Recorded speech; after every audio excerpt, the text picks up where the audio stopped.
Alright, so to show you how to put on the lanyard, I've got a piece of lanyard. This is about 58 centimeters. You really don't need this much, but I wanted to start off with as much as possible.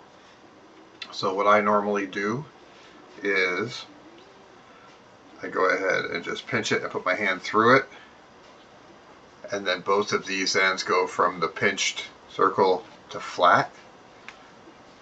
Or let's see. So from the pinched circle, roll them out and around. That way when you're holding them on your stick, they're flat. So I have an old sword here. So then I put them on the side, adjust them to where I want my hand to fit on the sword.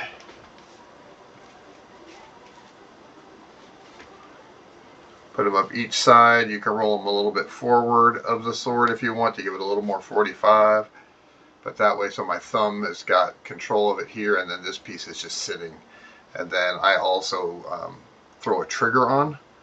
I find sometimes with throwing wraps, or when I want to relax too much, I can have a nice little trigger. Then there's no real tension on the finger because it's all on the lanyard, but the trigger you can use to manipulate. So I hold that here, and normally what I would do is I would tape one side down, then I would tape the other side down with a little bit of duct tape so that I can test it out and make sure it's where I want it. And normally when I do this and then you pull the loop down, it just, for my hand size, it's just at the base of the sword. And then what I like to do when I'm really doing it is I tape it over, I put strapping tape around here, I bend it back down, and then I tape over the top. So now I've created a really nice solid lanyard that's not going to go anywhere.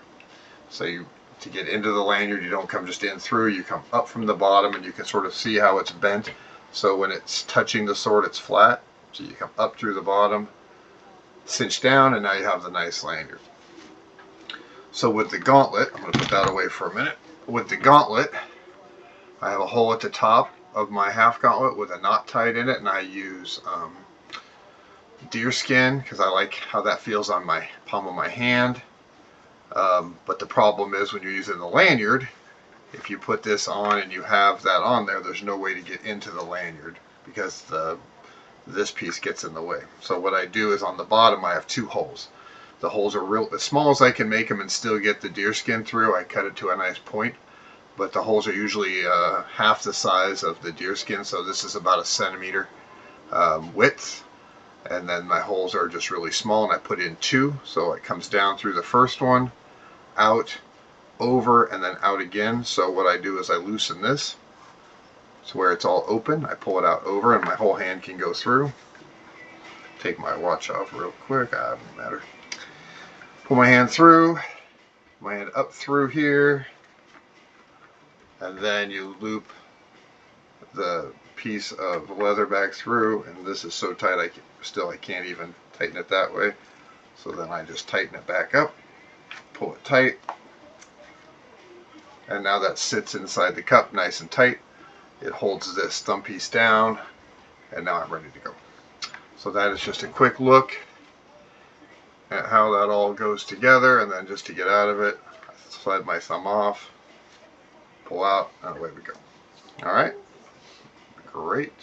Talk to you later.